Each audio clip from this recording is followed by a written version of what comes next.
I thought I would show you something, and I've been trying to figure out how to do it correctly, and then I realized, wait, I videotaped it. So here we go. This is from the 360 video thing I did a little bit earlier. This is just what a convention is like as a vendor. So I'm going to show you, see these folks right here? I'm going to pause it. Them right there. They've been doing the same show over and over again all day long. It's sort of a script. This one lady, if you had backed up just a little bit, you would have seen her kind of sitting down. She never really moves from that position. And they've been doing it day in, day out. And trying to kind of show off this new game right there. And show what they're about. And I want to also show you the size of this booth. Let's check it out. Here, yeah, I'm just going around, and in case you're wondering what the exact height of this plate of my arm is, it's about 7 feet something. I'm 6'3", and my hand was definitely a head taller than I was. But if you look, you can see that the Sony section is entirely one normal convention hall sized. And so they've got people who are ready and prepared, and all they do is worry about this specific thing. That little area right there that looks like a walkway, it's not. Because it is still the PlayStation area. And you just keep looking at it, and you know, there's the green screen for a special view, and t-shirts, and just look. It's just way bigger than you expected. And that was just one single area. This is the computer area, and let's jump a little. Let's do. This is the Discord area. Okay, one moment.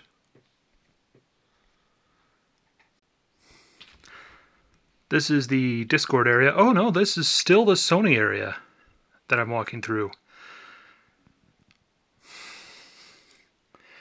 And really, it's just a bunch of compartmentalized areas. Look at all the lines for people.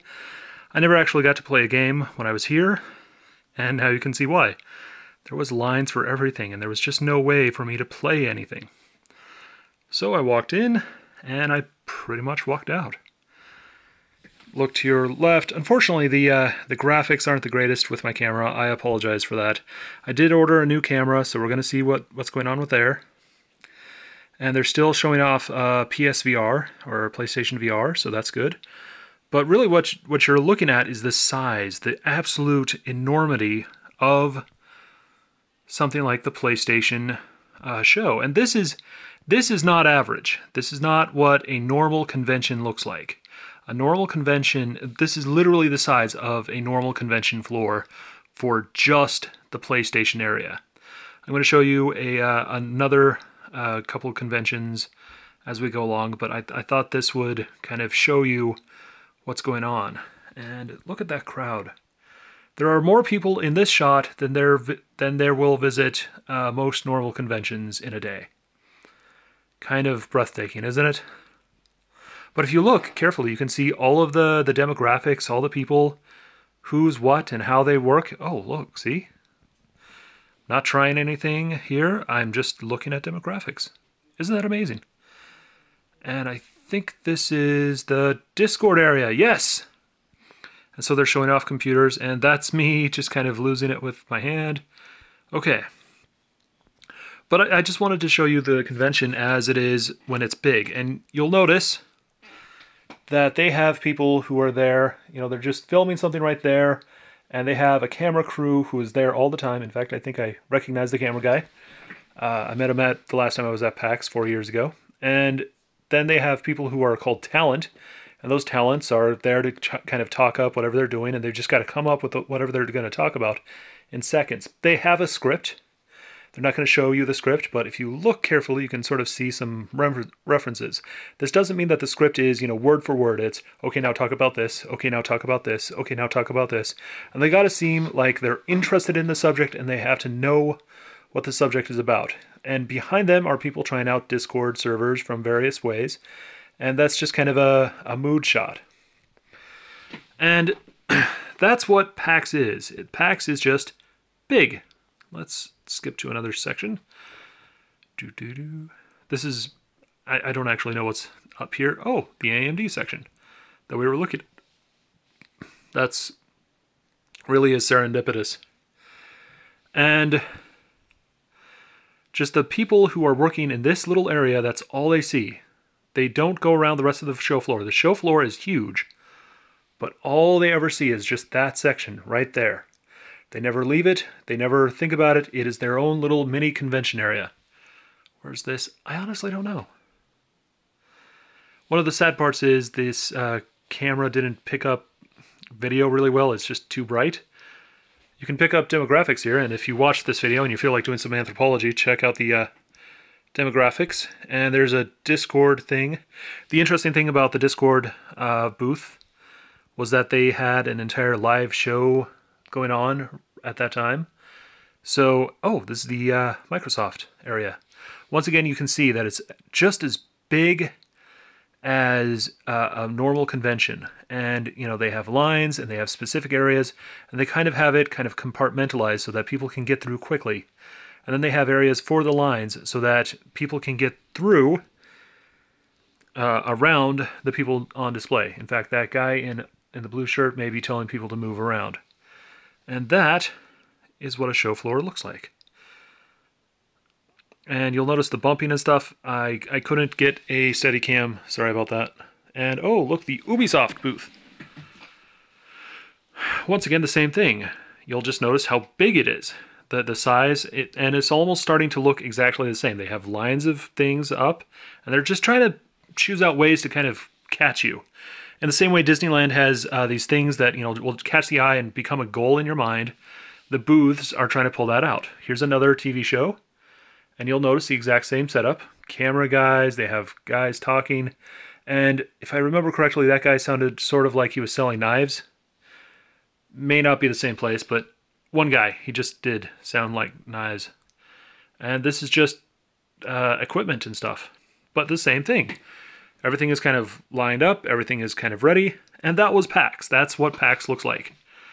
And you know, if you watch this video and you feel like doing some anthropology, you can check out, you know, the flow of movements and stuff. Somebody asked me if I was doing this to study the flow of movements. I was like, you know, I could. I need to get the raw data first, and then I need to analyze the raw data. So I thought I'd show you some of the raw data from this. And really, this entire show is about vendors, and these are giant vendor booths. In fact, we can say that for the most part, they are vendor booths for almost their own conventions. They are huge, and they are specifically trying to look big and be the guys you have to worry about. And I never went to eat there because I've learned the hard way that show floors tend to be kind of expensive. But let's check out this area. Once again, same thing, straight lines, just monitor after monitor. It is actually pretty normal looking, which is why they're trying to have different colors and different setups for you. This is, you know, oh wow, look how many couples there were, just in a row. Didn't even notice that. Yeah, I was busy getting raw data as fast as I could, and here is the Insomniac booth, Oculus booth, which is, you know, this is one of the Disneyland things, the attraction. Oh, I forget what it's the proper term, but this is something that should catch your eye and bring you to the booth. It also helps you kind of orient yourself on where you are, because you see this and you're like, oh, that's where I am. And it kind of, you can kind of judge where you are based on the distance. And Facebook has a gaming program. Oh, weird. Let's look at a little bit later. Shall we? Oh, here we are. Here we are. This is... Just look at that. Food area. I completely skipped that. And, you know, that's just another booth. And that is pretty much what PAX looked like. I'm going to jump to another part of PAX, the indie booth, so then you can check that out. And I'm just going to talk about what's there and what you can analyze and stuff. So we're going to go from there.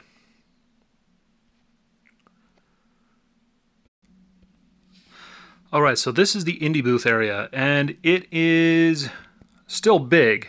Definitely still big. Still in the same level as Purge or something. But it is a lot smaller. You'll notice that the booths are smaller, but it has the same kind of setup where, you know, people are hired to be there. The booth I worked at, and I don't think I have any footage of, was literally just a small room, and we had 2 or 3 different things being sold. And, ooh, man, that actually looks like a fun game. But it's the same setup as, you know, the show floor below that. It's just much bigger, and you'll notice people going, "Oh my gosh, that's a cool car." And just much smaller. Everything is smaller. You know, this is a big booth you're looking at, but you can see the smaller booths right here. But they have kind of the same setup. You know, they have the TVs, they have areas, they have lines, and they're just trying to get people to be attracted to what they're looking at. And if I'm correct... Oh, no, that's not it. I actually am a bit lost. I can't remember where this is. Oh, I know where this is. And there's an enforcer. Let's get away from him. And, you know, just basic stuff right here. Bunch of people waving. Didn't even notice them. I was trying to make sure my car was safe, honestly. And, you know, people taking pictures. They thought it was really cool. Here, man. I'm taking a picture of you. And it's the same thing where they're trying to make, you know, something to attract you, to bring you into the audience, and a way to kind of view it. And this shows us what the booth is like, what it's like to be here, and what you're kind of looking for. Oh, there it is. Okay, that's the indie area that I really liked. La Mulana 2. I really wanted to play that. And I think we're going down this booth. And you're just going to notice that it's kind of the same setup. They're trying to be as over the top as possible, but if you were to look, you'd just be like, no, it's just a bunch of screens lined up with kind of a quick display. They are specifically not that interesting, but they're trying to make it look interesting. And that's how the game idea works. Just got noticed by the enforcer, and he doesn't care. But if I had shown you this video later, you would notice that people did care. I just didn't notice them. And that's kind of what you're viewing. You know, just look at the size of things and how things are working. And it works out. Let's skip a little bit here.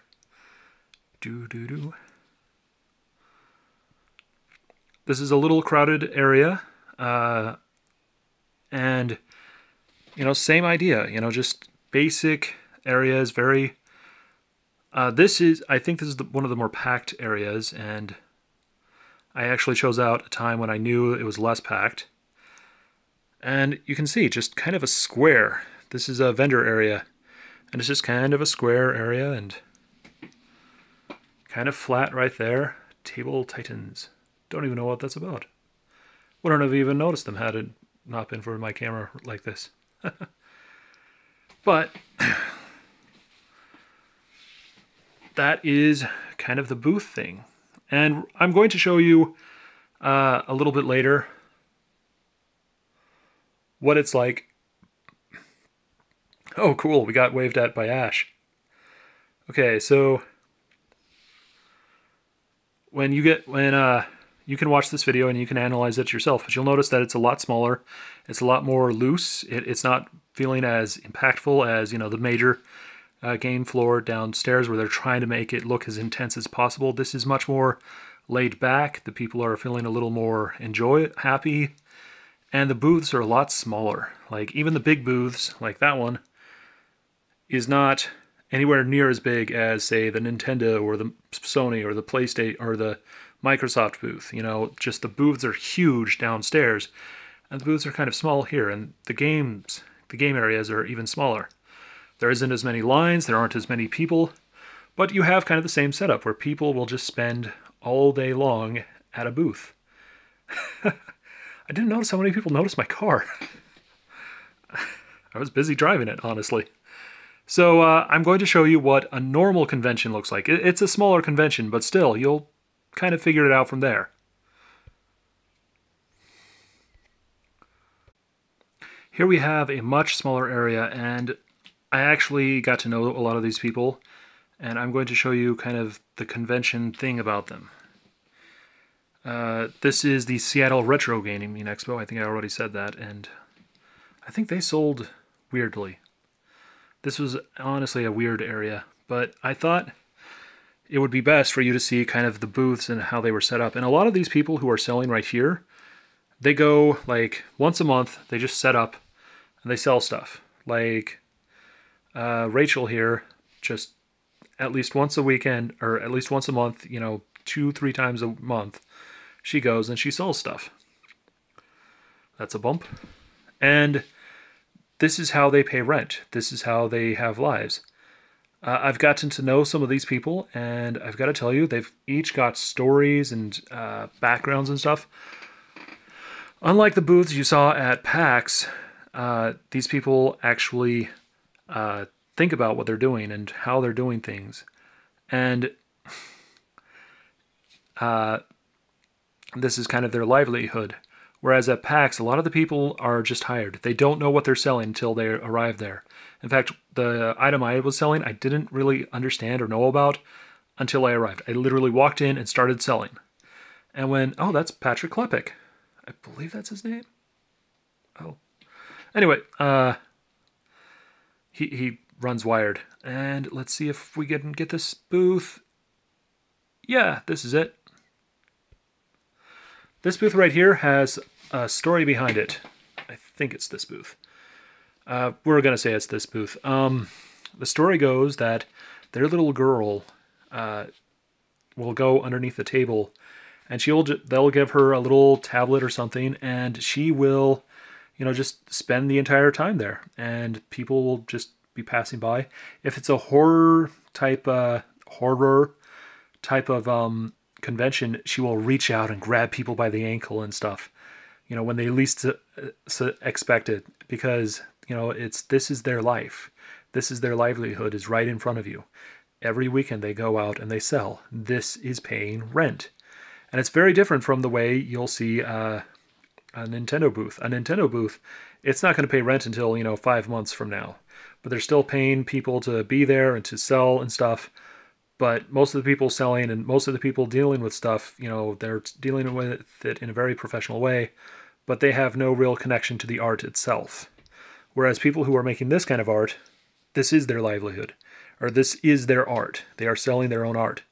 In a story I was told by a husband of one of the artists, this was a year ago, she made more money than he did at his full-time job, and he considered her the breadwinner.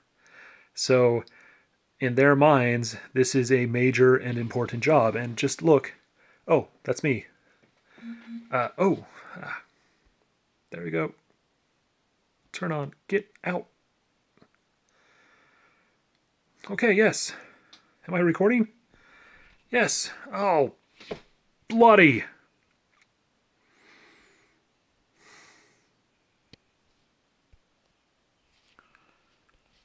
Sorry about that, I just suddenly found out I was on Super Saver mode. But anyway, this is their livelihood, and this is how they think and do things, and they are able to do a lot, but that means they have a lot of prices that you aren't expecting. Every single vendor here paid money to be there, and I mean a lot of money. We're talking $200-300 per booth, and these booths, as you can see, are very small. This is actually one of the bigger booths on the left, and let's look at it. And it wasn't noticed very much because we weren't able to get traffic, so I had to work to get traffic. And she was very, very nice. And I think I actually knew her a little bit better. And this is the Microsoft booth, and I actually need to hurry it up a little here. This is one of the larger booths. You'll notice that it's about the size of the smaller booth at PAX. And that guy is just a collector. The story behind the collectors and collection areas is that, you know, they started collecting, you know, unprofessionally, just as, fans. And slowly they got a large enough selection that they could start selling to their friends and other people. And that's just a gaming area. You'll notice it looks exactly like a PAX did. Just lines of rows, and they have a sign, and that's it. And, ooh, you should totally check out the Living Computer Museum 360 tour I did. But anyway, the collectors they just start off, collecting on their own, and then slowly go, okay, yeah, I'd like to do more of that. And then that's it. We use the arcade as a way to kind of give you an idea of place so that you can always know where you are. Even in a small booth, you have to kind of give that kind of idea. But this is one of the larger booths right here. You'll notice that it's quite small comparatively. And let's look at it. Once again, they started collecting and they started to think about it. They were like, oh, I should make a deal out of it. So they started to connect with friends, and they combined their money, and I've got friends who do this, and they started selling. And the same thing works with artists. They started making stuff just as a hobby, and slowly people started asking for stuff, so they started selling on Etsy, and they thought, you know what, I think I have enough here to make money. So that's what they did.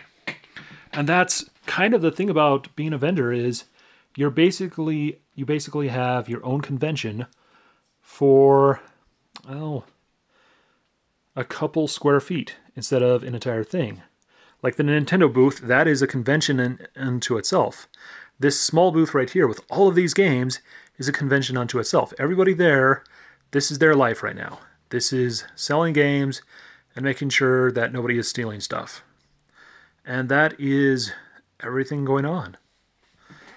So that is pretty much what a vendor life is like. You look at what they're selling and why. And this is the indie booth area. I loved his horns. I actually am going to look up that game just because I liked the humor in the game. And that's pretty much what being a vendor is like. They pay money, they're there to show something off, and if you look carefully, you can just see the very dullness, the very boringness, and how they try to pump it up and make it look exciting, even though there may not be something. And the people work really hard so that you love it, so that you want more of it. And the people involved are very, very fun. Very, very fun. I'll tell you the truth, if you think that they have kind of interesting personalities, or they try to show off interesting personality, that's not an act. They do have an interesting personality. They are very much so. Let's look at the... Oh, here we go. They are very much so like that in real life. I have friends that are vendors now, and they love to post weird things and give off this kind of funny vibe and stuff. And if you meet someone and they're kind of serious, they're kind of serious in real life.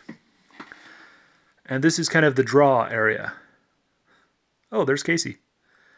Just friended him on Facebook about a month ago. He's from Kuna, Idaho. And I went to Middleton, Idaho. And so we're kind of rivals because Kuna was the major rivals of Middleton. Well, wrestling anyway. It's a long story. We were like 20 miles from each other. But yeah, that is what a convention is like from the point of view of a vendor. And that's what this video was about, was what it's like to be a vendor. So there you go. As much information as I could using what footage I have. Awesome footage though, right?